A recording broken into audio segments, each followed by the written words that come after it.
Kabayan, pag nag-abroad ka, sasampalin ka ng hirap ng buhay na akala mo dati pa chill-chill lang. Marirealize mo na yung salitang hindi pinupulot ang pera na dati naririnig mo lang sa mga magulang mo. Marirealize mo na wala kang dapat pagkatiwalaan dito, kundi sarili mo. Marirealize mo na ang 5 oras na tulog ay sapat na para may paglaban ng isang araw na pagtatrabaho. At matututo kang pahalagaan ng bawat sentimong sinasahod mo.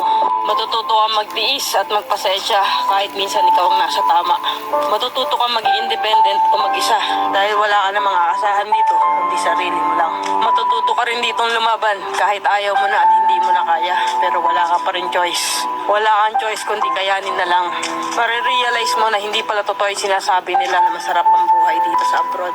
Kasi pag nandito ka na, masasabi mo na lang talaga sa sarili mo na ang hirap pala. At totoo din yung sinasabi nilang lahat na nasa abroad ang pera, pero wala dito ang saya.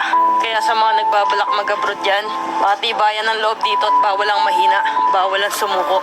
Kasi dito mo mararanasan ang realidad ng buhay kung saan patatagan ng loob ang labanan. Kabayan!